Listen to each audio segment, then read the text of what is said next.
Welcome, ladies and gentlemen, to the Retro and Rare podcast episode for a Mohican Monday. My Indian buddy. Now, let's not be disrespectful to the tribe. I don't know if it's Mohican, Navajo.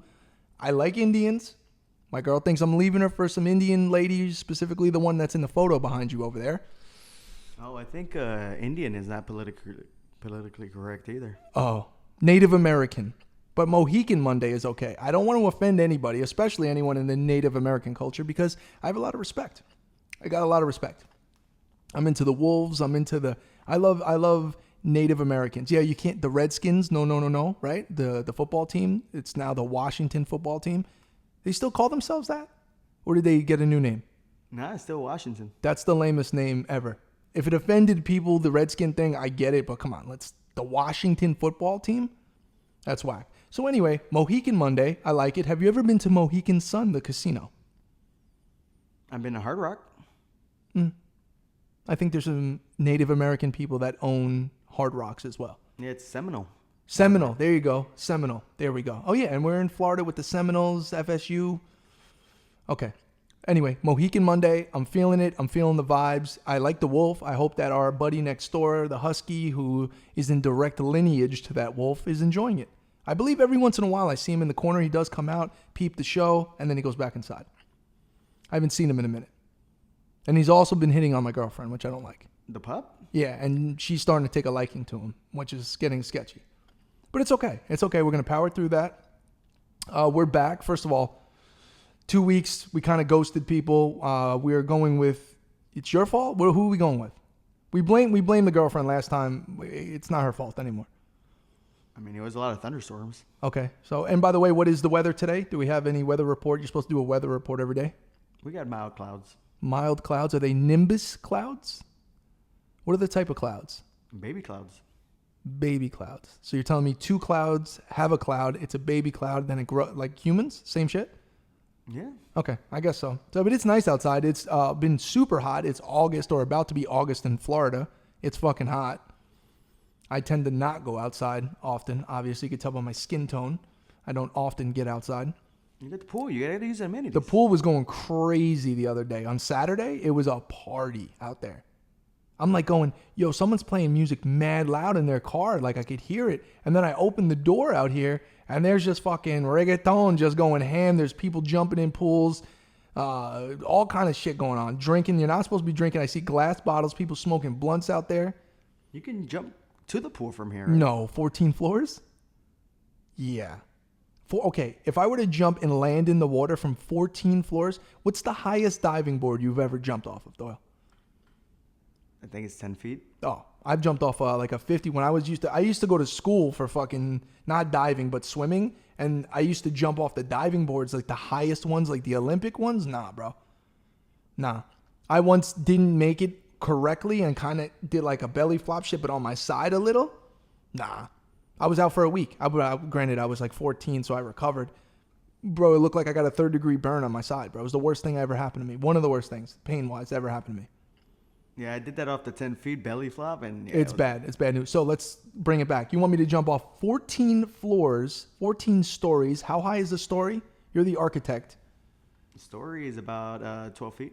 12 feet. I just like to remind everyone every once in a while that you went to college for how many years? 5 years now? You got your degree, but your architectural design, whatever the fuck it is, you've never built anything in your life. I built some huts. You built huts in Peru? Okay. They do got huts out in Peru, deep in the woods, which you once randomly told me about. Someone in your family said don't go in there because there's aliens and little lights in the woods and shit, which I know about. Indiana Jones. Yeah, Indiana Jones. So anyway, we're not jumping off 14 floors. There was a crazy party out there, and I sound like an old man when I yell at them. I made a post and fucking on Instagram. I'm like, don't you people read books? I just want them to act responsibly. Whatever. It is what it is. The bottom line is, I don't know whose fault it was. Life got kind of crazy with me in the last couple of weeks. I was running around. We are lining up with your schedule in the show.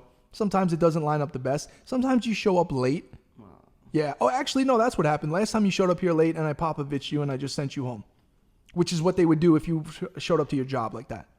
You just show up 2-3 hours late like, hey, what's going on? No. You can go home. Yeah. Discipline, Doyle. discipline, focus and discipline. We got to give the people what they need. You know what they want? They want us yelling at each other about dumb shit, me having my blood pressure raised, and then, of course, my girlfriend reminded, they want us to open these stupid Pokemon cards. A specific request from the girlfriend today, make sure you open Pokemon cards. I read your comments. That's what they want. Well, my problem is, why do we have to do it early? Discipline. Don't make me do Steve Harvey fucking life coach you. Rich people don't sleep 8 hours a day. You can't. It's 11 o'clock on the East Coast. You wake up and... He was going ham. Maybe that's what I have to do. I have to go to the West Coast. Maybe that will solve your problem. Or don't play Pokemon Go on your phone at 3:36 a.m. You don't think I wake up in the morning, especially the day of the podcast, to DM you on Instagram because you're a 30-year-old man who doesn't have a regular phone where I can text you. So I have to DM you on Instagram and it says active 4 hours ago. I'm like, it's 8 a.m. That means Doyle's up at 4 a.m. scrolling through Instagram, clicking on Mewtwo hashtags. No, motherfucker. Go to sleep normal. Wake up normal. Do you know how much shit you can get done in a day if you wake up at like 8 a.m.? When it's noon, 1 o'clock, you're like, wow. It's almost like you have 2 days in one, Doyle. Yeah. But you like to sleep. If it wasn't for me, you would get here at 4 in the afternoon. That sounds more reasonable, doesn't it? I got here hella early.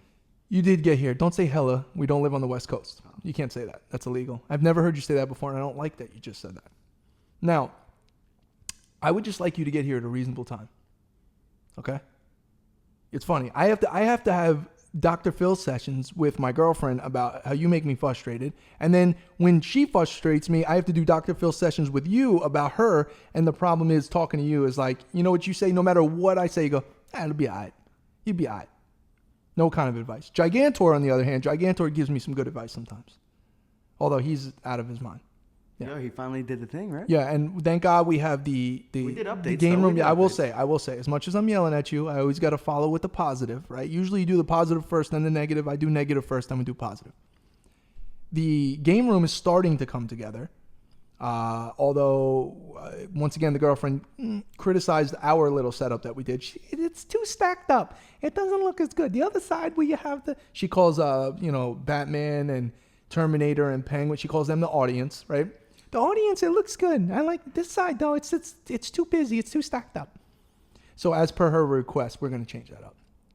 Also, in her bathroom, we still have 14 totes. Maybe today we're not going to do a Target run. I think today, and I'm saying this out loud on the show, hold us accountable, we're going to do totes. Not all of them, but we got to go through them. We have shit I got to sell. I got to cut the fat.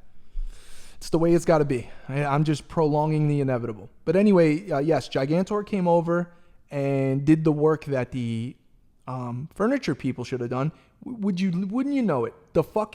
He didn't need anything extra. He didn't even use the brackets that it came with. That means the furniture guys could have done what he did 3 weeks ago. And God bless Gigantor, bro. Gets up. He's got a million things to do. Construction. He just bought a new house with his girl. He has a million things. He drove an hour here just to put up that thing for me. Because I'm a fucking idiot and I can't do anything physical like that kind of shit, construction shit. Meanwhile, my father is a world-renowned fucking carpenter his whole life. I can't even put a fucking shelf up. But you did put a Terminator and... Well, no, I'm good at that. That's my only talent is I have this kind of vision that I can kind of make something out of nothing, stack my little cool things. I'm a 36-year-old child and I like to set up my little toys and shit. So what? I'm good at that. I'll admit that. I'm pretty nice with that. There is something going on, though, in there. I've addressed it on my Instagram stories. I'll address it here on the podcast. Every single morning for the last 5 mornings, I've come in there and there's a man down. So I have the 1/4 NECA figures. They range anywhere from 13, because Donatello's a little shorter, to like 18 inches tall, right? Every morning I come in there, one of those figures are on the fucking floor. And they're laid out, broken arm, broken leg, Michael Keaton's leg's broken. Fucking Penguin's arm is broken off. It's just holding together by the sleeve that it's in. I don't know what to do. You didn't hear the SpongeBob thing? My leg. Yeah, that's exactly what it was like. Yeah. And now I go in there and like I said, this morning, Penguin was down. You super glued them or no? What you do? Well, what I did was, here's what I did. I did buy super glue, Gorilla Glue. I bought tape for the wires so we can do the better wire management. But I bought like the tacky, the little silly putty shit to put on their heels, on their feet, so they don't fall over, which I should have done a long time ago. So we're fixing that. And I've had multiple people tell me that, the building that you live in is taller and it kind of sways a little in winds, architectural, that kind of shit, right? It's 22-story building. I don't really know how the architecture works. I don't know if this thing is moving. I know that get severe thunderstorm warnings. Remember? Okay, but you're telling me, and by the way, that piece of furniture I have in there is giant and super heavy. I don't think things are swaying back and forth enough. I mean, I guess it's that, or there literally is a ghost. I don't know which one is more realistic of a solution there, but the point of all that rant is to say the game room is coming along. I do have some shit to do. I would like to set up my driving simulator. That would be something we need to do. And I think what's going to happen here is once the game room gets to a certain point, we may be moving this setup into the game room. It is kind of the number one requested thing through the podcast. I get DMs and there's a couple of comments on the show's YouTube page where people are like, yo, if I'm going to watch the show, why don't we go like you did in the other house and you have like your games in the back. I know we got the arcades, we got the view. I want to make sure that it looks good in there before we do that. So we will eventually get to it. So I think it does look pretty cool in there. I got the Terminator up there. I filled up the glass case. Yeah. What about the stacks? The CRT? Well, yeah. I think it looks pretty cool. But when your girl says shit like that, you kind of play it off, but then you're like, damn, maybe she's right. And it does look a little, because, I'm Stackosaurus Rex, bro. I'll stack anything. I mean, you know me, I'm anti-shelf. We spent how many years in the other game room, like, finding creative solutions to display my shit without actually buying a shelf. And that's what ends up happening there. I thought it looked pretty cool. We have the Panasonic with the GX TV on top. We still have so many more systems to set up. The Dreamcast isn't hooked up. That's my favorite, like my most played of the old school systems, besides PS1. We have the Sega CDX hooked up. That's pretty good. We have NES hooked up, and we have 64 hooked up on the other CRT, which is across the way. Yeah, finding the cables for those systems are a bit... That's the problem. We went through that tote for like 45 minutes, just a tote full of cables. But we did find a few. I think, and we're going to get to topic suggestions. I will say I remembered one specifically, and it's on this topic, so I'll just address it. It said, one of them said something to the effect of, what goes into making a game room or setting up a game room? And wait, that's my job, though.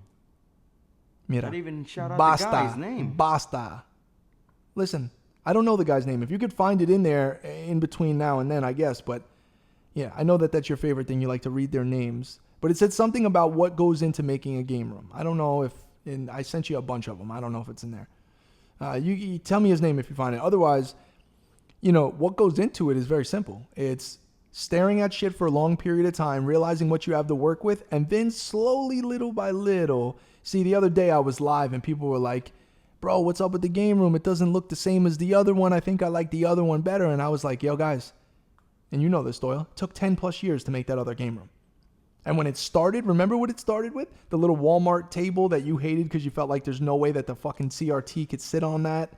Although it did last all those years. It never broke. It never failed. And I remember saying to you, if this little stand gives way at 3 a.m, I'm fucked. The CRT is going to fall. It's going to crush all the systems. There would have been thousands of dollars in damage. So, I could go out and just buy a bunch of random furniture and just throw shits on shelf. I don't do that. I think what makes me unique in the way that I do that is like little by little, over time, I like to compare it to somebody who makes a sculpture of art or a painting where they don't do it in one day. It's something they go back to every once in a while, and they might make a line here, or they might make a piece in a certain spot. And then next thing you know, you stand back and you're like, yo, it's looking like something. And then that motivates you and you do more and more and more and more. I get inspiration from everywhere. I don't necessarily go online and look at people's collections like, I'm going to do that. But like, I don't know. I get inspired from a bunch of different places, and then we do it. And then I call you. I'm like, yo, this is what we're doing. You never understand it in the beginning, and then you're like, yo, shit looks pretty dope. So, and it ends up looking uniquely like yours when you do that. If you use too much inspiration or you don't have any creativity in your own brain, you end up setting something up. It's like, cool, TV, bunch of games. Well, that's not. Where's your other shit? There's nothing else that inspires you. You got figures. You don't got anything else. Like, And that's in our little space. I mean, other people do collect other shit. You collect fucking Pokemon, whatever the fuck you collect. Your room is just, you have trinkets galore. Speaking of trinkets, we talked about the Native American trinkets. I'm glad you corrected me because someone in the comments is definitely going to say I'm like racist for saying Indian. Okay. SpiderMan. This was the SpiderMan we were talking about that I took from the old lady at the Goodwill. And then when we found out that it's a hand-painted prototype of this figure that was only released in Brazil, done by a Brazilian artist. It literally is hand-carved on the bottom. It says Marvel and all this shit on it. You could tell it's hand-painted. Pretty awesome. Maybe she knew it. She probably did. But guess what? Her grandson, not getting it. Uncle Mikey's got it. So shout out to you, Estelle. I don't know what her name would have been. I'm trying to think of an old lady. What's a good old lady name? Estella? Estella's a good one. Martha. I just think of Scarface. Hello, Martha. That was pretty good. Martha was a bitch. She tried to kill him. Remember? She had the machine gun under the pillow the whole time. That was a nice one. That was at the Sunrain Motel. With the silencer. Yeah, that was a dope-ass gun. But that wasn't as good as the chainsaw in the shower that I saw in I think I was like in 5th grade when I saw Scarface for the first time. And they toned it down. It was supposed to be X-rated. Right, they did the rated R. Or is at least supposed to be NC-17. Remember the NC-17 rating? You don't remember that? They had a rating for movies. I don't know if it's still a rating, but in the 90s. I think that's for shows, right? Well, what does NC mean? Not cool? Not cool if you're not 17? I don't remember. But I remember maybe the movie Kids, which I know that's a movie you haven't seen. You haven't seen Kids, have you? I've seen it before. Doyle. I've seen it in listings and shit. Okay. But you haven't seen the movie Kids in its entirety. So if I were to say something like, I have no legs, you don't know what that means. No. Okay. You need to watch Kids. You need to watch Kids. Yeah. Vintage kids shirts, if they're authentic, thousands of dollars. Promo shirts, pretty awesome. Anyway, Kids is a great movie. We're getting off on major tangents today. This is the way it's going to go. I was speaking on what goes into creating a game room. Yeah, that was Alex Perman. Oh, you found the person's name. Yeah. Great. Thank you, Alex.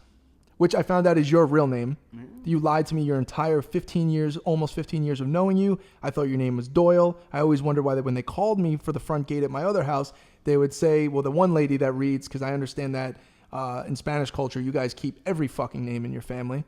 So you have 7 names, and that person was Spanish, so they read them with the vigor. It was like everything was perfect. Every little teal day was on that fucking, the way they were saying that shit, fucking Julio Cesar Chavez, like that kind of shit. So then I found out, who's Alex? Then I come to find out your name's fucking Alex, bro. You lied to me. You lied to the people all these years.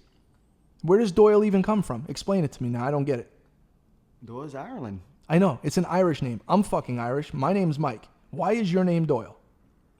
It's your middle name? No, Doyle's my first name, and then Alex is my middle name. Okay. I don't get it. If your mother's mad at you, she calls you Doyle? She says Alex. No, she just said Doyle. Okay, got you. All right. So your first name is Doyle. Yeah. Okay. Thanks for establishing this 12 years into knowing you. I appreciate that. What do people call him, Alex? My name is T.I. versus T.I.P. Like T.I. the rapper? Yeah, some people call him Tip. Yeah, why do they call him Tip though? That's what I'm saying. So it's the same thing. Maybe people don't know. It's a mystery. Who was dissing him and they said, get off the tip of my dick? And they were saying, who was dissing him? Was it Jay-Z? Get off my T.I.P.? I don't remember. I think it was Cam, right? Well, Cam got into a battle. Oh, speaking of which, next topic, which was what I want to talk about. Oh, wait. Yeah, you can give him the credit. They want me to talk about Dipset versus The Lox. Oh, Young Tiger. Young Tiger, thank you for the topic suggestion. Dipset versus The Lox, which is happening, I want to say middle of August. I think the 13th, something like that, on Versus. So, but here's what's cool about it, right? They're doing it in Madison Square Garden, bro. Because this is the battle in New York, you know what I mean? This is a Versus I will be watching. I wasn't watching Soulja Boy versus Bow Wow. I didn't watch some of the other ones. This one... Damn, Soulja versus Bow Wow? Oh, bro, come on. One. No, it wasn't a good one, bro. It wasn't a good one. It was stupid. But here's the thing. Dipset versus The Lox, first of all, they're getting real spicy with each other. They're going borderline. I think they were cool anyway, but they're doing some real, Floyd Mayweather, Conor McGregor, insulting, going back and forth, which really is promotion. I don't think it's like street beef, but like they're going in on each other. Now, who do you think is going to win that battle? And then hold on, here's the issue. Everybody, when we talk about verses, everyone does their own tangent. They don't realize there's an actual structure. Like it's 20 songs. Do you think that the Lox has 20 songs to bring to a battle? 20. Now, here's where it gets fucked up. You're allowed to use features. If Jadakiss wrote a verse for fucking Nelly, and he could use Nelly's song and be like, yeah, I wrote the verse, so EI is my shit. It sold 300 million records. I don't think Jadakiss wrote for Nelly, by the way. Yeah. So I don't know. Who do you got, Doyle? Who are you going with, Dipset versus the Lox? Damn, it's tough. I think the Lox has more like lyrics, you know. Yeah. They're lyrical. But Dipset, Diplomat's cultural impact in a short amount of time, late 90s, 99, because that was kind of really... A little bit more clubbish, you know. But all the way to the mid 2000s, I mean, you can stay till today, but I'm talking about from like 2000 to like 2007. Man, you could even go to 2009. Diplomats were crazy. Cam always had a thing, right? Cam was all the way from Horse and Carriage days. Always had hits. Was relevant, especially when we're talking about this, we're talking about New York. I don't care how the dude from North Carolina feels about either one of this. This is a New York battle. Hey, I wasn't involved in the Jeezy versus Gucci battle. I shouldn't be. I know nothing about Jeezy and Gucci other than somebody killed one of their friends and they should have been battling each other in the first place because there's like real shit going on, but people do a lot of things for money. But anyway, I don't listen to Jeezy or Gucci. I don't care. I am not a fan of either one. I have listened to Jeezy's earlier shit. Some of it was dope and I kind of liked his vibe and shit. Gucci, man, I'm not into at all. Gucci, I don't fuck with that bullshit. Now, Dipset and Lox, though, I just feel like the Lox obviously are solidified New York classic hip hop. As time progressed, I didn't like what they did. Just like all the other rappers, including Dipset. I don't like that they went with the change of music, especially in the last 7 to 10 years. I look at this shit before. They did songs with J-Lo, though. Who did? The Lox. The song with J-Lo? Yeah. They did Jenny from the Block. Oh, yeah. Oh, and by the way, you know what's hilarious? I listened to... I mean, that was a good song, though. Man. Well, yeah, Jennifer Lopez. Another one of my girlfriend's like ultimate inspiration in her life is J-Lo. Every once in a while, I forget if I say anything bad about J-Lo. Do you understand one of the first things she ever said to me? She went back when we first met and watched like our old podcast episode when I was talking about Shakira and J-Lo were halftime show. And I said they look like my two old aunts dancing around. She was like offended by that, bro. She still brings it up to this day. That was like how long ago? We recorded that 2 years ago. I mean, I would want her to be my aunt. I don't care. Yeah, well, yeah, J-Lo. Well, now here's the rub with J-Lo. I know we got off Dipset versus the Lox. We'll go back to it. J-Lo, she just had a birthday the other day. Happy birthday, Jennifer Lopez. I hope you had a wonderful birthday. I'm sure she gives a fuck that I give her a happy birthday. She's, 51 now? 'Cause she was 50, I think. She hit 50. Listen, she looks phenomenal for a 50-year-old woman. But here's the thing. You give me $300 million and a personal trainer for $1,000 an hour, I don't think I have the body like J-Lo. I'm saying I could be in phenomenal shape. I give her credit. I'm talking about, I was on the phone with my girlfriend last night even. Selena J-Lo is what we're talking. I'm talking late 90s J-Lo. That's what we're talking. That's prime J-Lo. Not really a fan of her music. She did have a couple of pretty dope songs. She's a talented woman. My favorite movie she's ever been in, The Cell. Underrated movie that not a lot of people talk about. Do you know The Cell? Splinter Cell? No. Splinter Cell's a video game, Tom Clancy. Also books. No, The Cell is that crazy-ass movie. Vince Vaughn's in it, bro. But it's a serial killer movie. It's this guy that abducts women and does crazy shit, and then they go inside his mind, and they see all the crazy thoughts, but it's like visually represented, and J-Lo is like a detective. Dude, it's a phenomenal movie. If no one's ever seen The Cell, some of the visuals in that movie, bro, there's even a part in that movie where Vince Vaughn, in this dream state where they get like, they put like the plugs in their brain and then they put the plugs in the dude's brain so they go in his brain. He's in this crazy, like, it's really abstract and like trippy. Bro, they're taking this man's, Vince Vaughn, the comedy guy, Vince Vaughn, they're taking his intestines out with like, on like a spindle, and his intestines are tied to it. This is how crazy this movie is. I hope this makes people want to watch this movie. Anyway, J-Lo, beautiful woman. I have no problem with her. I'm just saying, there's a little too much credit given to her. She's over 50. Everybody fucking goes ham. She looks good. What about an Anaconda? That was a good one. That was a good one. I think I said that a little too. I was saying J-Lo looked good in that movie. The movie wasn't so great, but J-Lo looked great in that movie. Absolutely. Absolutely. So shout out to J-Lo. I'm not mad at J-Lo. And as far as my girlfriend goes, I'm glad she's your inspiration. That's great. It's a wonderful woman to look up to. She could be looking up to other chicks that are not so great. Meg Thee Stallion, Cardi B. I think she also likes Cardi B. I don't fuck with that. I don't fuck with women like that. J-Lo's not out there promoting fucking being a hoe. She's promoting being a strong, independent woman, make your own money, do your own things, even though J-Lo, what's going on? You've Ben Affleck, A-Rod, all this crazy shit. I don't know. I'm not going to speak on our relationships. But anyway. You would go out with Cardi B. What do you mean? Go on a date with Cardi B? Yeah. If I didn't know who she was, if she was just some random stripper from the Bronx, I would not date Cardi B. I would pass her up. Especially the way she looked pre getting $50 million. And then the fact that she would spike my drink and take all my money. She would steal my Porsche ring, bro. I can't fuck with that bitch. No way. I don't even find, no. I'm not fucking with Cardi B. I don't like her music. I don't like her message. She's rich, though. She got more money than I do. She could do whatever she wants. Nothing I'm going to say is going to affect it. Not a great inspiration to young women, though. But then again, you know what? I try to go back and forth the best I can. I go, well, Lil' Kim back in the 90s, right? She was like the Cardi B of the time, meaning she was promiscuous and da-da-da. But I feel like it wasn't, and maybe because there was no internet, like, I feel like, I don't know how many women felt like it was okay to be such like a hoe. But that's what it is, bro. Look, I don't mean to, look. I got my own thing, the way I think a woman should act and operate and blah, blah, blah. If you think that Cardi B is a great inspiration for young women, then we just have a difference. If you had a daughter and she was 12, would you say that you would want her to be Cardi B? Take the money out of it. Her content, her music, the way she carries herself, the ignorant things she says. She gets into politics when she shouldn't. Like, come on, bro. Yeah, but it's like movies. It's like the... No, but it's not. NC-17. You don't listen to it until you're like a certain Okay, age. do you know what her demographic is? You're being ignorant if you don't think that like 10-year-old girls aren't listening to Cardi B, because they sure as shit are. They promote it all over the radio. We were listening to Eminem when we were fucking... Well, and look, I'm being a chauvinist fucking dude, and I'm saying I'm a fucking man, and I could listen to... You bought the Chronic when you were 7. Shout out my mom.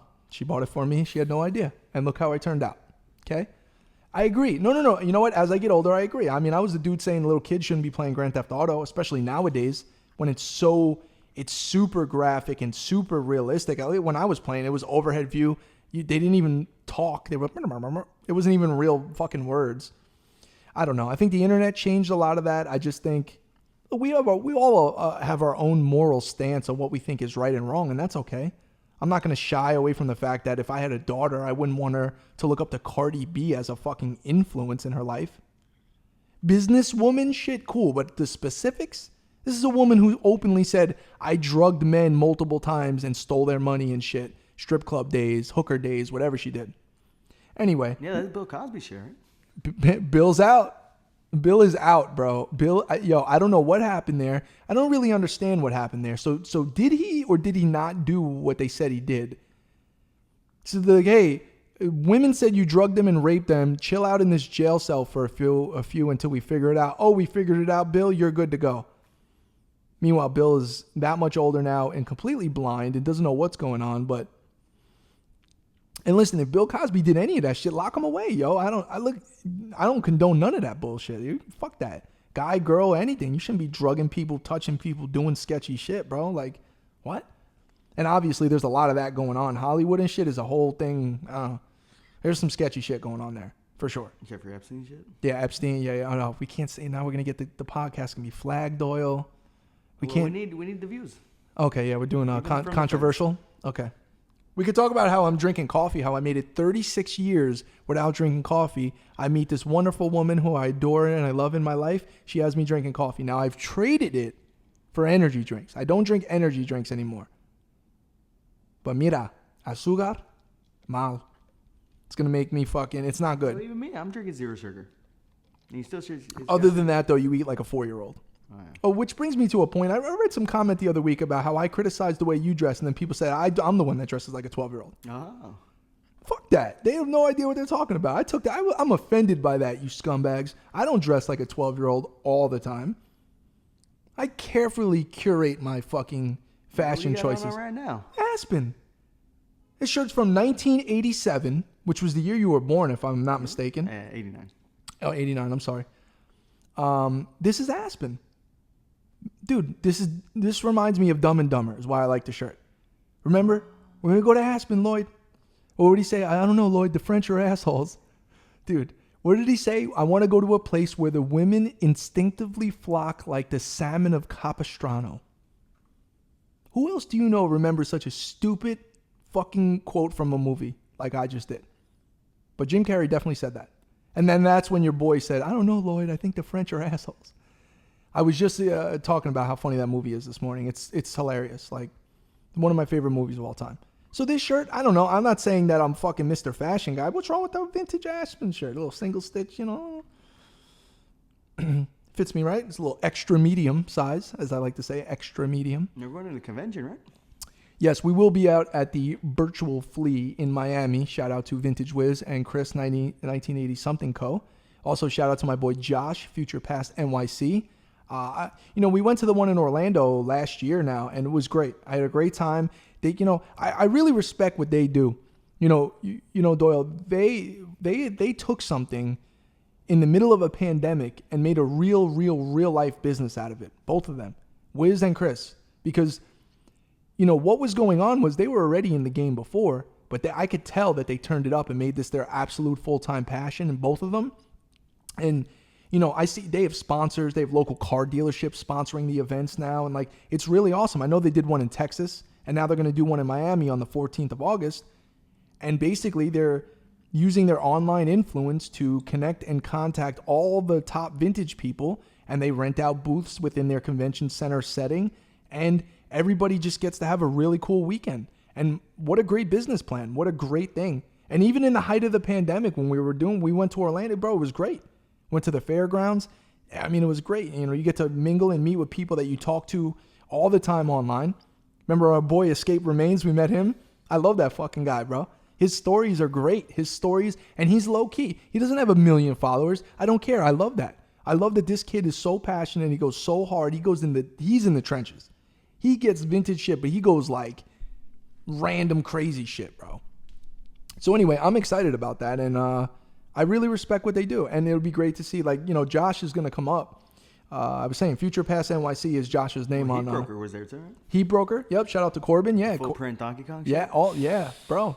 All that, bro. They have the best shirts. Remember we saw the Predator shirt, $3,000. $3,000. I just want people to know that we're talking about big money here. We're not talking about $20 shirts, bro. We're talking about people spending $1,200 to $3,000 to $4,000. I remember the Aladdin shirt sold for $6,000. Remember that? The Genie shirt. That was fucking nuts. Yeah. I don't think people know about that too much, though. No, they don't. I explain it to people that aren't into this, and they tell me I'm fucking out of my mind. They're like, dude, you could buy a car with that. I'm like, yeah, but New York Times did an article on them, saying look at this. Oh my God, there's this crazy thriving business that's big boy money shit. Now, some people buy that for strictly an investment. People are picking up shirts like that and flipping them. Because what happens is if you get a really big boy shirt, it gets you attention. So you might buy that shirt to draw attention to your page or what you're doing, and then you flip that shirt, and then you do it again, and it becomes a thing, which is not a bad business plan. You know me, I get caught in between the passion thing. I'm as time is progressing, I'm attempting to go more on the business side with my shit, because I really realize that I spend a lot of time, because of my passion, whether it's gaming, t-shirts, figures, anything 80s and 90s kind of vintage cultural. I spend a lot of my own time researching, mingling with people, networking, the whole thing, where it's I've built up you've seen my closets, bro. It's ridiculous. I've built up a good enough inventory, and the goal was to start the store, and it's I learned through what they do, this is a lucrative business, and this is something, but once again, like any other business, you have to know what the fuck you're talking about. You can't just get into it and not know anything about these shirts or games or figures or any of this shit. You know, and you could tell someone a mile away that doesn't know what the fuck they're talking about with this shit. And, you know, a lot of people, I always say this, you know, when people spend that kind of money with you, they're buying you. They're purchasing you. I've had a lot of people buy random shit from me over the years and be like, yo, I just fuck with what you do, and it's cool that I bought it from you, and like I have this item and I know it's because of you, and I bought shit because the same reason. There are certain people, shout out my boy Thrift Life. I just told you a story about that Jurassic Park towel that I got. You know what I did? I'm giving it to him, and he's going to give me one of his bootleg Resident Evil shirts. And what about me? Doyle. I like Jurassic Park. I know. I did think of you when I got it, to be honest, but you know, I got to move on to greener pastures. And the reason I looked at you like that is, how many fucking things have I given you? Oh, yeah. Yeah. How about just the fact when I moved from that place to this place, I can't even tell you what I gave you, just so I didn't have to bring it here. So don't be an ungrateful, spoiled, cocksucking loser, and be a little bit more respectful. Okay? I don't think I asked for too much. That's all. But anyway, we're going to go in August. You're going, right? You're not going to flake out on me. Okay, so here's what we got to do. We got to drive. I have to sit with you in a car for 4 hours. I don't know how that's going to go. You get the Nintendo Switch. Oh, God. We're going to talk about that in a second, too. The OLED Switch that you think is cool. So we have to sit, and then we're going to go there, and then we're going to meet everyone there, and then Josh, Future Pass, he's going to hop in the car. Now, I have the 2-door. It does have back seats. It is roomy. You're definitely sitting in the back. Because Josh is a guest. We have to let him sit in the front. Hey. And then we got to drive 4 hours back, and then Josh is going to come do his first ever podcast appearance. If people don't know who Josh is, Future Past NYC is his name. I said it 50 million times. I've also mentioned it prior. He's probably one of my closest friends when it comes to the vintage game, that I met strictly online. He's got big boy shit, right? The thing with Josh is, I really, you know, I really look up to what he does in that, because one thing about me, bro, and the reason I got to certain places in my life, I know I come off like an arrogant asshole sometimes. I am super humble when it comes to shit I don't really know about. You know, when it comes to gaming, I spent most of my life invested in gaming and specifics in gaming. And then when it got to be more valuable pricing and obscure items and rare shit, the shirt game and like that kind of, at this level, I've only been in for 3 to 5 years at this level.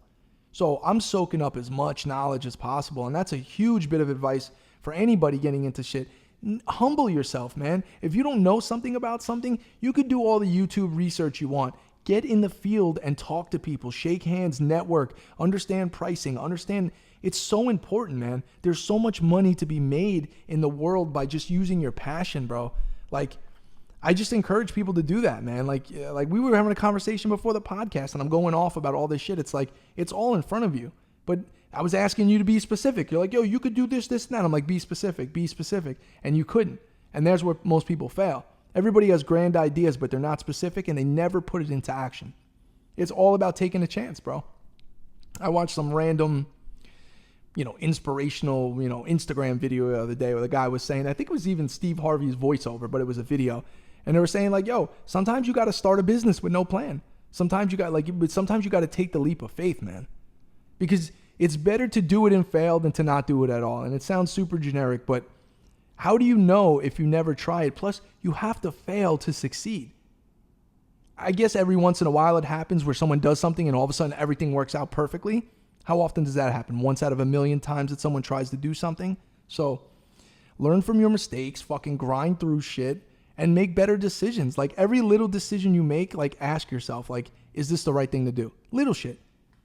And look, I'm the king of having great advice and never following my own, but even little shit. Like before you eat what you're about to eat, be like, is this the best thing for me? 8 out of 10 times it's not going to be. And then probably 5 out of those times you're going to eat it anyway. But if you can whittle that down and get to a point where you're making better decisions, your whole life's going to change. So that's my life advice for the week. Give me another topic. I don't even know. We're kind of doing a random show today, but we came back and it's Fast and Furious today. Rest in peace, Paul Walker. All right, so what do we got here? All right, so we got Faustin. Okay. Best console ever made, top best games. Well, that's obviously a question I get a lot. I always stick with PlayStation 1. No, I think he means like the best console with the top games. Oh, so the best library. Okay, so PS2 to me would be that, right? Because PS2 has like 900 games for it, and it's a wonderful console. I mean, the DVD aspect, backwards compatibility is amazing, and then their library is fucking phenomenal. I always say overall, like PS2 would be if I'm stuck on an island, that's what I want. And I know you can go, oh, why not get a PS3 big boy so it can go to I just mean more vintage, retro kind of shit. PS2 to me is the shit. I mean, OG Xbox is good, but still PS2, the fact that you can play PlayStation 1 games on it, just out of the box, no bullshit, no adapters, no nothing. That was a big deal. You know, to me, it's like when Nintendo came out with the GameCube, it's like, well, you can't put your cartridges. That would have been cool if they came out with an adapter, right? I just thought of that now. What if GameCube had some kind of attachment like they do with the Game Boy player if it played SNES and N64 and maybe even NES? Like first party shit. I'm talking about from Nintendo in 2001 when GameCube came out. You know what the problem was? Nobody back in the day. In 2001, if you bought your GameCube, you gave your little brother the N64. It was garbage. You gave it to your cousins. I did it. All my cousins got like most of my old systems, they went away. Now, the games, though, for some reason I kept. Some of the systems, like my Dreamcast actually, Dreamcast was one. I gave it to my cousin Johnny, and then I took it back. I took it back because I'm like, I need it back. Only because I knew they weren't going to make Dreamcast anymore. Can you do that? You can't do that. Yeah. Well, you shouldn't do that. You shouldn't give somebody something and then ask for it back. But he was like 10 at the time, and he loved his 64, and he didn't care. He didn't even understand Dreamcast. And that was the thing. I'm like, this kid doesn't appreciate this shit. Fast forward all these years later, shout out my cousin Johnny. He's a professional golfer. And you still call him Han Solo. Because one time he dressed up as Han Solo, looked like him for Halloween, and now you call him that. He looked just like him. Yeah. Shout out to him. He just bought a beautiful house in South Florida. Very nice. Nice. Yeah. But yeah, that would have been cool if GameCube had like an adapter like that. But overall, the question was, the best system with the best games, I'm going to go PS2. Because the library is ridiculous. PS2 library alone, never mind if you're adding in PS1 backwards compatibility. I mean, do you have something that's going to beat that? I like the 64. You think the 64 is the best system with the best games? Now, I will say 64 to me is ranked higher than what most people do. I think a lot of people that collect and are really into it, for some reason 64 gets a bad rap as like a kid system. Like Resident Evil 2 on 64 is actually considered one of the better versions of it. What about Doom 64? Doom 64, a little dark. It was a little dark, but great game. Great game. And then somebody remade it. I think they did a hack where it's like Doom 64 EX, I think it's called.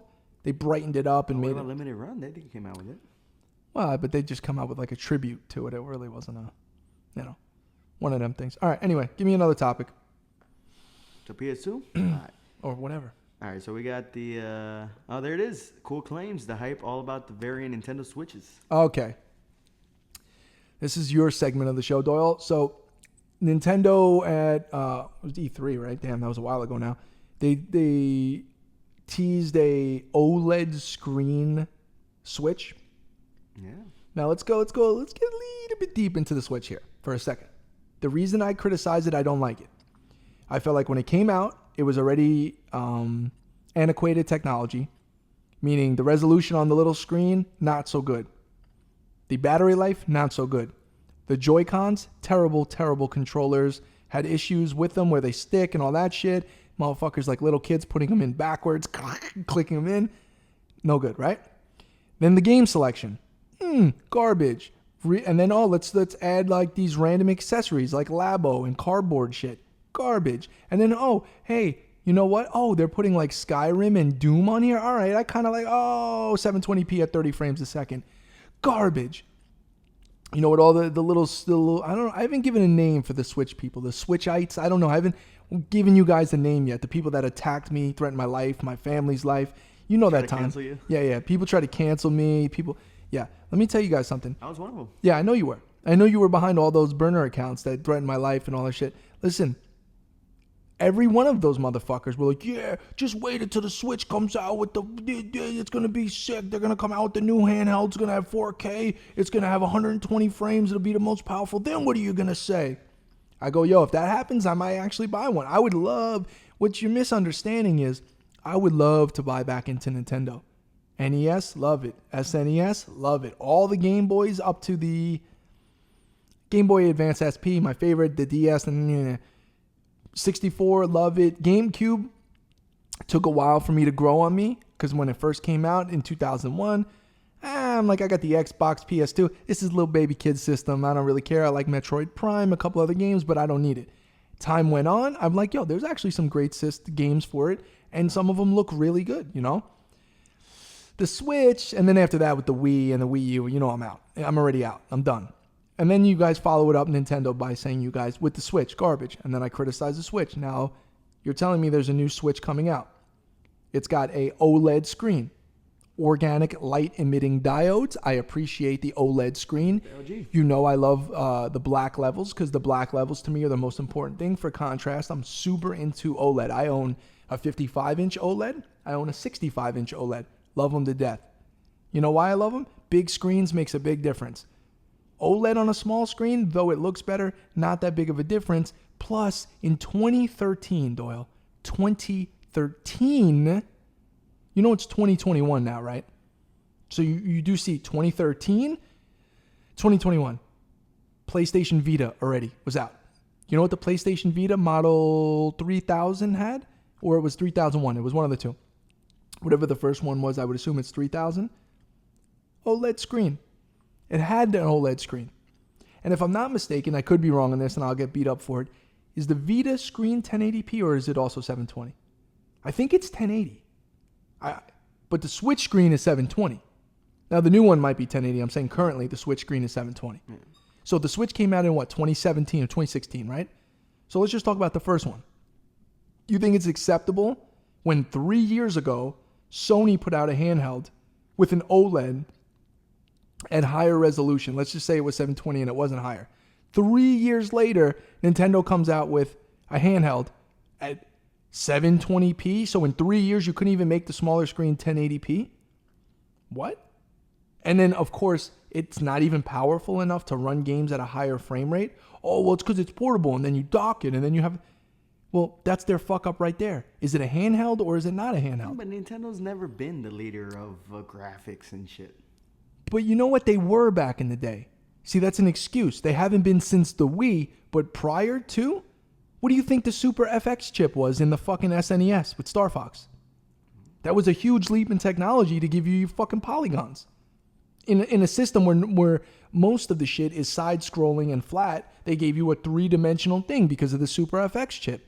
So they were going that way, and they were leading a charge in technology. And then all of a sudden, it's like, you know what?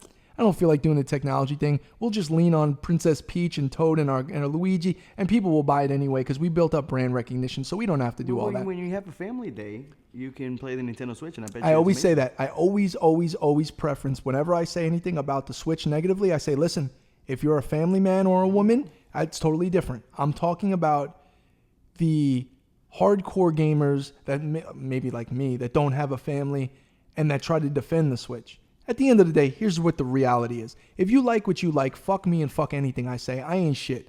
I'm not a definitive word in anything, including gaming. But I want you to buy the Nintendo. But I would love to. You got to give me a reason to. So anyway, so the point of me just going off for 10 minutes was to say, oh, so they're coming out with the new Switch? Dope.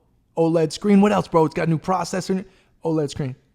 Yeah, but it's got to have this OLED screen.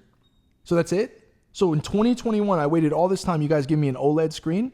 Something that's ultra commonplace now? Now, let me ask you a question. Did they release a price point on it? Yeah, 400.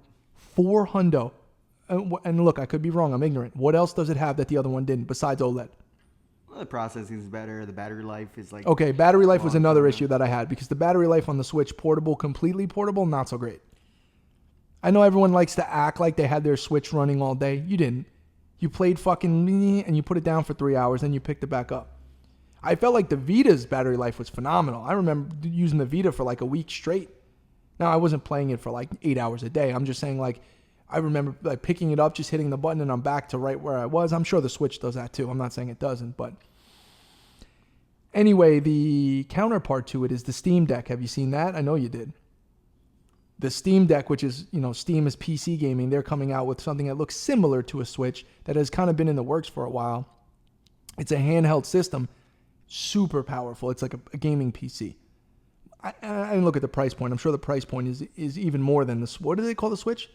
Switch Pro? Oh, they got the Switch OLED model. Oh, it's actually $349. That's not bad. Okay. Well, I won't be buying one. I know you will be. And this will be what? How many Switches do you have? You have more than one, don't you? Right now I have 3. Okay. I have a problem with that, though. Do you see how my whole mood just switched? You have 3 Switches. You have 3 of the same systems because one of them has a Pokemon thing, one of them has a Zelda thing, and the other stock Nintendo. Am I right? I can guess. Am I right about that?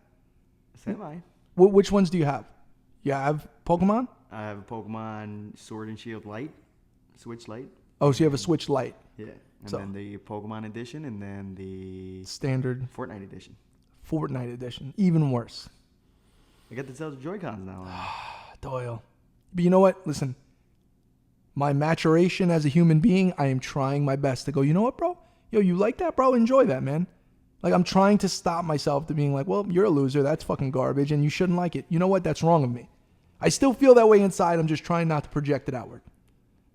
It's all about the gaming community, though. People like it. People like it. Right. Yeah, you do talk to the girl from Holland on, what is it called? On Animal Crossing. Yeah. And you talk to Swedish chicks on Animal Crossing, I remember. She got like 75 games for the Switch. Oh, you looked in her library. You're creeping on her. Yeah. How many games you got, bro? I think like 20. Digital? You got physical? Most physical. Okay. Unlike your Voodoo account. Now, you spent hundreds of dollars. Now, I did pay you back for the movies. Hey, listen, you logged into the Voodoo on my house. Russian hackers. Yeah, you thought it was. And I can understand why. Because the girlfriend, said, Beauty and the Beast was I want to watch Beauty and the Beast. She loves Beauty and the Beast. And it's cool. And we have our little Beauty and the Beast thing, right? Cool. Well, I'm like, all right, Beauty and the Beast, like Disney Beauty and the Beast. Like, I'm down to watch a movie. Like, we had cooked dinner that night. Let's watch a movie. That's cool. I'm going to... It's a full live-action Beauty and the Beast that I never heard of, and it's in French. So then they translate it, and I just bought it on your account. I'm like, all right, whatever. I just clicked it. I don't okay. even know what the hell was going on. And then the next day, what was the other one I ordered? Oh, Ex Machina, which is a movie from 2015, which is actually a really dope movie. And I'm like, babe, we'll watch a movie tonight. Yeah, okay, this one. You never saw this? This is cool. It's like this robot chick, but it's like really interesting. Cool. Order it. Yeah, it's on Doyle's account. Order it. Okay. I look over in 4 minutes, she's sound asleep. I just turned the TV off and I went to bed. And then you DM me and go, by any chance, have you been ordering movies on my Voodoo account? And I'm like, yeah, and I just sent you money on whatever. Listen, the Voodoo is great. Now, what I was getting to is, you have a lot of movies on that account. Yeah. You spend a lot of money on that, though. You're crazy. I got the Blues Brothers. Yeah, you got too many movies in 4K. On there. Yeah, that's the thing. You keep buying those 4K movies. It looks crispy. I mean, I like it. I just, damn. Well, okay, so I have to do my movie review. I watched Space Jam. Now, I may have allegedly illegally streamed Space Jam. Well, where do you get it anyway? It's in the theater. Voodoo in 4K. They have it on there? Yeah. Oh, yeah, I think I saw that, and I said, oh, well, I could have just charged like you. $20 though. Yeah, that's outrageous. LeBron doesn't need any money. LeBron should pay me to watch fucking Space Jam. Now, Space Jam, you didn't watch it, right? No. Okay, it was a good movie. It was cool. I constantly told myself throughout the movie, Mike, this isn't 1996. LeBron is in Jordan, and you're not 11 years old. You have to understand it's made in a different generation for a different generation. It's got his son in the movie. Well, it's his fake son. It's not even his real son. It's not his real wife, which is fine. LeBron's acting, not so great. And I only bring that up because he was in another movie. It was like a romantic comedy. And I remember people saying, wow, LeBron's acting is really good. Bro, LeBron's acting is fucking terrible. Now, here's the thing. Who the fuck am I? You put me in front of a camera, I'm not going to be any better. LeBron is one of the athletes of best of all time, so that's fine. He's not so great at acting. But Space Jam, I'm not going to say Jordan's a great actor either. So that's a wash. Well, they're basketball players. Once again, I know I'm being overly critical. I'm just giving you my take on the movie. I didn't like your boy Don Cheadle's in the movie. And he's the algorithm. Like, I didn't even like the villain. What the fuck is going on here? It was so like, once again, I'm a 36-year-old man, not an 11-year-old kid who's supposed to be watching this movie with his family. The concept was kind of stupid. Visually, it looked good. the fucking Monstars, whatever the fuck, with Damian Lillard and fucking Anthony Davis and shit. I'm like, bro, I get it though. You know, Charles Barkley, Larry Bird was in the other one. It's just the current stars.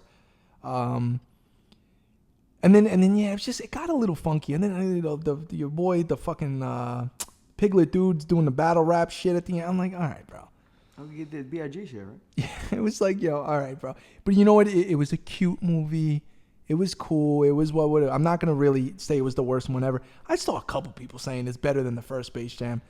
Listen. I mean, the effects, probably, right? Dude, listen, bro. And the crossovers? What do you mean? The physical basketball moves? Or you're saying when they like, go from live to Toonland? No, they brought in like Clockwork Orange and... Oh, that was awesome. Yeah. I'm really glad you brought that up. I really did enjoy the Warner Brothers. So they did like when they were going in between the worlds, like you saw The Matrix, you saw all the movies Warner Brothers, Batman shit was in there. It was all right, bro. I'm not going to say it was the greatest movie of all time. I'm also going to say it's the worst. I get iffy when they do sequels and shit to classics this many years later. And this movie has been hyped up for the last, 2 years, right? Almost. Yeah. It's coming, whatever. Didn't particularly like the Space Jam LeBron shoes. Looked at them in the store a couple of times. I kind of like the colorway of his new version of his shoe, but I didn't buy him. I've been very good about not buying sneakers. I need to stop buying sneakers. There's no reason for me to have any more sneakers. And I haven't bought some in a few weeks, and I'm going to continue on that. Unless Nike or anyone else would like to just send me sneakers, cool. But enough. But at least I've been really lucky because I know a couple of people, and I get them all for retail. I'm trying not to do hype beast pricing. Yeah. So anyway, Space Jam, I'll give it like a 6.5, 7 out of 10. That's a pretty fair rating. What was I watching last night that I just randomly decided on? Oh, you know what I was put on last night because you had it on your thing 4K? It's a good one, and I had to go back and watch it, Alien Covenant. Oh. That's a cool movie because it shows the origins and stuff, and I like to know about that. It's the beginning is so sketchy. I don't like that. Your boy, Milk, I don't like him. Where am I from, father? I don't like that shit. It's just weird. And then like if you created me, who created you? I don't know. It's weird. It freaks me out. It's weird. Even the way the alien, the fucking xenomorph looks in that, it's weird. Doesn't have the head. I don't know. It's on top of that train and shit. It's just sketchy. I think that one has the worst, like, horrific scene instead of the thing popping out of his chest. Oh yeah. It does. Like, yeah, full shit. Yeah. Yeah, but the visuals in that movie are beautiful. Like they're really well done. Like it's sketchy. But anyway, I'm gonna finish watching that tonight. I watched it like a half an hour and I fell asleep on the couch. So maybe I gotta watch The Quiet Place. That was good. Yeah, I was gonna say I'll finish it watching with the girl. She, you know what, she goes through her movies that she likes and she binge watches the same movies over and over. I do the same thing. You know what she was like? I was watching this morning. I love it. There Will Be Blood. She's like super into. I'm like, okay, you're a sick fuck. But I get it. Great movie. She loves Daniel Day-Lewis. The whole thing. I get it. But maybe we'll do Alien Covenant tonight. We'll finish it out. I don't know. Maybe people could suggest movies. I like that. Daniel Day-Lewis is good. Yeah, one of the best ever. All right, give me another topic. Go ahead. Good topic here. All right, Eric Gonzalez. What are some of the items you're missing for the collection that you haven't picked up due to price? NJ Jargoons. Oh, I know. You in that goddamn game. For 988 bids. You can bid on it. Yeah, right? Man. You know what? Cannon Spikes? Cannon Spike is one. I'll give you that. And I'm an idiot because I could have got that game for like $65 a few years ago. And I was like, I'm not paying $65 for a Dreamcast game. Even old Mikey doesn't, always get the market right. I'm like, it's not. Now, what is Cannon Spike? $150, $200, right? Yeah, it's chunky. Now it's $300. Is it really? Yeah, I'm out. I'm not. You know what's weird about me is I could buy it. But then I feel guilty about buying it. I feel like I'm giving it. But you know what's funny? If I were to sell the fucking game, I would want market value for it. And that's where the rub is with me. I'm like, most of those games, Marvel vs. Capcom 2, all versions, we paid, I don't know, well under $50 for each one of them. I know I did. And they're going for $200 now, at least. If I were to sell it, I'm not selling for $50. But Cannon Spike for $300? That makes me think, what is my Project Justice up to now? See, I haven't done an inventory in a while. Every once in a while, I'll go through and I'll just go to eBay. I'll go to sold listings. I'll go to price charting. I'll look on the internet. It's hard to really get a more accurate price on stuff because, you know, you might go to Milwaukee at a game store and they might sell a game for 30% less than it actually sold on eBay, or they're actually selling it for more. Well, the key is the CIB on the Dreamcast. It's $400. Get the fuck out of here. Project Justice is $400. Someone's selling it for $429.99 clean. Wow. Clean. Pet-free home. That's Doyle's favorite thing. He always looks for that. Pet-free home. No Pet-free and danger. smoke-free. You don't have a pet-free home. You got little baby cats and dogs all over your house, don't you? And perros. I'm thinking about getting fish. I almost bought a pet the other day. I keep passing Petco or the other one, and I go in there and I see little lizards crawling around. I'm like, that would be dope to just have like a weird lizard. But I'm not an animal guy. Like, I wouldn't let them crawl on me. I don't like that. If I had like a turtle, I would let them chill and just walk around. Like a tortoise.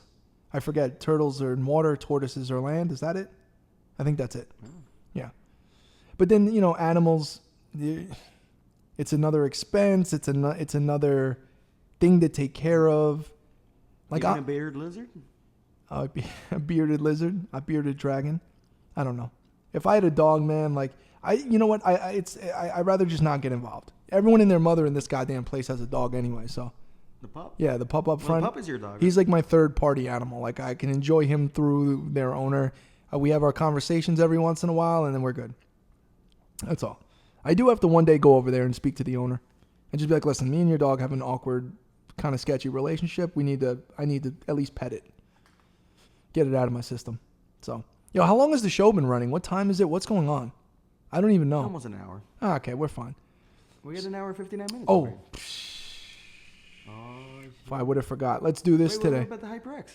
Oh, you know what? That's a good idea. You know, they sent me this shit. The least I should do. You want me to pan to it? No, don't touch it. Don't touch the camera. Shout out to HyperX. Let's just give them a second. Good people at HyperX. We've been in contact for many years. They have sent me so much stuff. I was going through stuff today. I said, the least I could do is put the fucking shit out here. I love their products. These headphones, anyone that's watched the podcast long enough, I only use these cloud headphones. I love them. They're one of my favorite, most comfortable headphones. Got the wireless versions here. Got the mic, which would be great for people if they want to do Twitch streaming, something like that. Awesome, right? So I show them some love there today on the trinkets. So shout out to HyperX, the good people at HyperX. Now, we should open this. Now, I'm not doing your stupid trick. No. You want me to do that? Yeah. Where you're supposed to put the thing in the back so you get the hollow. What do you think? You gonna do it? I'm going to open it today. I got the opening, by the way, today. But this last pack, we gotta pick up more packs. Shut up.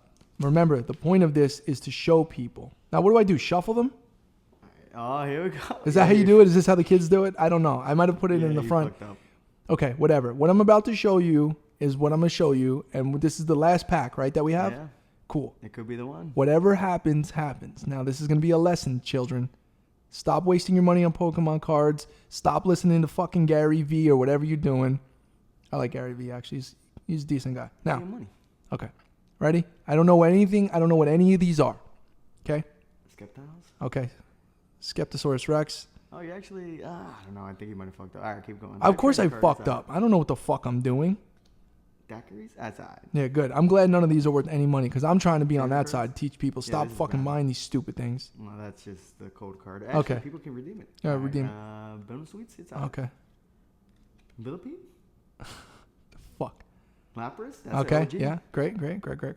I'm going to have good art. Oh, Blitzies? That's Okay. All right. Oh, we got something. Aaron? Okay, he's all right. Okay. Could be a name, right? Okay. Weedle. That's it. Maybe Okay. Fucked up. Now, I'm glad that didn't work That out. one was bad. Good. Let this be a lesson to you, young whippersnappers. got Invest some your good money pulls. wisely. These are not tangible assets when you're gambling. You can't gamble. Listen, Doyle, if I knew what was in these, if I had x-ray vision and I bought them based on that, that's different. That's an asset. These, not asset. Go to your fucking local bodega and buy some scratch-off lottery tickets. It's the same bullshit. But I can collect the Pokemon. You got to collect them all. You're collecting them so that you're getting the big boy shit. You got to catch them all. You're trying to get the Logan Paul shit in there. I know that that's not even the right one to get that in because that's not the first OG Shadowless first edition Charizard. I still have yet to put I have Pokemon bars for my rap song that I'm making. Something about Mewtwo and Bluetooth and what did I do? The Charizard one was dope. I charge hard like Charizard with a charge card. That was I mean, those are bars, bro. What's that? Yeah, come on, bro. I mean, You if do I'm have gonna, a Charizard card, are you gonna sell that? I do have a Charizard card. That's an asset. It is an asset because I got that for $40. It's worth $200. You said, if not more. Fuck it. That wasn't a bad purchase on my end. You know, it's just like, oh, yo, you know what? I love my girl to death. You know, she wants to buy me that fucking Batman Rolex. Okay, it's one of my dream watches. It's the Submariner. It's got the blue and the black on the bottom. It's a beautiful watch, right? I was explaining to her that if you buy this watch, she was at the Rolex store. She's like, oh, $9,000. I can work towards that. I can get that. I go, no. You don't understand. That watch is $10,000 retail. Go on eBay and type in Rolex Batman. There's one bidding right now for $17,000, 34 bids. Buy it now, it's 23 grand. I'm like, anyway, anyhow, what I was saying was I bought that Charizard as in it's a good investment. The price was right. If I can go to Rolex today and buy the Batman watch for retail, I'll do it right now. Anybody would do that. You don't have to be into watches. Dude, you buy that watch, I told her, I go, if you find that watch for $9,000, you buy it, you give it to me, I'm going to sell that watch, take the extra 10 grand that I got for it, go back to Rolex and buy the same watch, and I got it for free. And I could resell it again and get 20 grand. But Now, I like that. No. I do like that. But guess what? Guess how you would get the opportunity to get that watch? You would have had to have gone to that particular boutique and that retailer and have already spent hundreds of thousands of dollars so that when they do get one of those in, they will call you and say, hey, Mike, how you doing? This is Jeanette over at Rolex. We have a Batman in stock. They don't call it a Batman, by the way. Would you like to purchase it? Yeah. Oh, no, you don't want it? Okay, cool. Now, if they find out that you bought that watch, and it's all serial based, and you sold that bitch on eBay or whatever, and they find out, you now lost your opportunity for life from that retailer to get any watch for retail price. Speaking of which, shout out your boy, your favorite rapper of all time, Doyle, West Side Gun. West Side Gun, his birthday was the other day. Happy birthday to the Fly God. Here's the thing. He went to the Richard Mille store. Now, Richard Mille, I'm not into Richard Mille. You know what they are. I showed you because of producer Michael. Those plastic-looking watches, they go for anywhere from 75 to like 125. They have special editions. I'm talking about retail price. They go up to $1 million, but the resale market is double, if not triple, at the bare minimal. And West Side Gun bought himself a diamond one, which you don't see diamond Richard Milles almost ever. And he was explaining, he was saying that these are factory diamonds. This ain't no aftermarket bullshit, some bust down bullshit. He goes, this is an investment. And I was like, yo, I like his attitude towards that because watches more than almost anything besides art is becoming a serious investment thing for people. I'm not saying that he's not into watches. He has 1 billion watches. But he recognized they gave him an opportunity to go to the Richard Mille store, which is impossible, and buy that fucking thing for retail price. So the definition... Yeah, but he's already thinking about flipping it. He just said it. Well, no, he might, but he's wearing it, so he already devalued it a little because it's not new with tags anymore, or new with papers, and he still has a box and papers. But once it touches your wrist, it technically devalues. But he still can make triple on it. The point is, there's the definition of it takes money to make money, because anybody would do that if they were smart. It's just you need the initial 125 grand to even buy that watch at retail to have an opportunity to fucking flip it for that much. Now, same idea. If they found out West Side Gun flipped that watch, they won't call him again or let him come in and buy it for retail anymore, if it's even available. But that's the game. And that's the resell game. And you know what? Like, I know I've gone off on so many rants about resellers and scumbags and blah, blah, blah. Listen, if you're at that level, it's different. You know, I don't like the PlayStation 5 thing. You were just telling me your boy, you just bought one. He sold it for $700 within 2 hours. You mean, all right, cool. What do you make, $150? Cool, I guess so. It is what it is. I prefer that something like that as a consumer piece of electronic as opposed to a Swiss-made, hand-put-together piece of art that is on your wrist that's $100,000. You're talking about two different people, two different lifestyles. It's a million different reasons why I would disagree with flipping a PlayStation versus a Richard Mille watch. I understand the concept's the same, but we're talking about apples and oranges there. Now, when it comes to vintage collectibles, I always say it's open market, it's open season, because I had to have the knowledge when I went to the store, even though when I got this particular thing for $2, I didn't know it was worth what it might be worth and what it got appraised for and all that shit, right? But that's my eye. That's my passion. That's my knowledge. That's the time I put into realizing that certain things could be worth a certain amount of money, especially in a thrift situation. Just pay the couple bucks, whatever. But overall, reselling, I don't know, at certain levels and certain things I'm cool with. I go back and forth. I'm human. I have different feelings and emotions about certain things. But all right, why don't we do one more topic and we'll get out of here. I feel like we've been going. I don't know. Yeah. All right, so we got JB Dougie. You always find JB because you like Dougie. Every episode. Shout out to him. He said he has a sealed Super Mario 64 game that just sold for 1.4 mil. And he has one. Tell him to send it over. 1.4 mil. Yeah, a lot of people. He doesn't have a grade. A lot of people in my family have been hitting me up recently because these games are selling. And I just feel like they're like, I can't believe, Mike, you were right. These games are actually worth. I'm like, yeah. And then I'm also explaining, like, we're talking about different levels here. We're talking about sealed 9.8, 98 graded.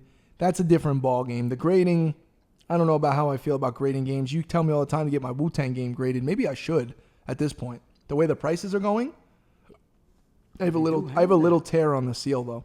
That doesn't matter. I know, even if it comes back as a 60 or whatever. I know. Yeah, because a hip hop museum could buy it. Right. Yeah. Yeah. And I don't plan on opening it ever anyway, so I might as well encase it. That might not be a bad idea. And I don't have any other sealed games, so that would be the one I would do. But to get into that, I mean, it's incredible. I mean, I just want to meet the guy who paid $1.3 million for that. Who is it? I just picture some like sketchy rich dude that like, what else does he have? Listen, could be wrong. I have to imagine the guy that bought that game is just some super, super rich investor guy. From Aspen. He could be from Aspen. He has a beautiful lodge in Aspen. Yeah. I mean, honestly, I don't even think he owns a Nintendo 64. You know what I'm saying? I just think he bought that as like he would buy a brick of gold and you hope gold price goes up. Like he might try to flip it. But to me, if you're paying 1.4 for that, you're buying it at the end of the rainbow. Now, our argument always is, how do you know 1.4 is the end of the rainbow? How do you know next year it's not 2.4? That's cool. I'm willing to do that for a couple thousand, but I'm not willing to risk 1.4 to go, hey, next year it's going to be 2.6. If you want to sign a contract and guarantee me that and pay me the 2.4 next year, I'll buy it. I'm not doing 1.4 and then it's worth 600,000 or nothing. That also makes me, my conspiracy mind go like, did somebody just inflate that to do that, to drive the market up? Yeah, but it was an auction, so other people were bidding on it. Nah, that's not 100% either. You can have registered bidders that are all in cahoots with each other. Underutilized term, by the way, in cahoots. I like that. So I don't really know. It's great. You can't hate on it. I'm not hating on it at all. I love it. Yo, if you were to give me a choice, do you want game prices to go through the roof or maintain and go down? I'm going, yeah, up. I already own most of them. Of course I want them to go through the roof. Why wouldn't I want what I have to go up in value? I'm just talking about at this point, the way it is now, like Cannon Spike. Who's paying that kind of money? Or Project Justice? Who's like, damn, I just started collecting Dreamcast. You know what? I'll take Project Justice, $400. I play it at home. Just like the shirts. If people want to pay for it. Yeah, but you know what? A lot of the thing with the shirts are. Oh, here we go. Yeah, I think 85-90% of the people buying those shirts are just buying them to get the clout online and flip. It really isn't somebody that's like, no, I fucking appreciate and love this shirt. I wear it every day. I know I paid $1,600 for a fucking Venom shirt, but I fucking love it. No, you bought the Venom shirt to go, yo, all over print Venom shit is crazy. I don't really want to sell it, but if you DM me, you know, that's what everyone does. That's what everybody does. Gaming, it doesn't matter. Nobody wants to sell it until someone wants to buy it. Then they're like, yeah, I mean, if you give me the right price, I mean, I don't know. Listen, I've played that game too, but I'm saying I don't go before I buy something. It's not in my mind. Anything I purchased was generally for a long-term thing. There are very few things that I'm like, let me pick that up because that's valuable and I'm going to flip it later. There are definitely certain things. If I'm in a thrift store, Jurassic Park towel is a perfect example. I paid $2 for that towel. I'm not a towel guy. I just know that that's a vintage, mint condition Jurassic Park towel for $2. I know it's worth more than $2, substantially, like enough where I'll buy it. But, you know, I'm just trading it with somebody. But even in the trades, you can use what you traded and you can build it up. It's like the guy that starts with a paperclip and he gets himself a Porsche, you know, one of those deals. It's not, you know, it may not happen, but no.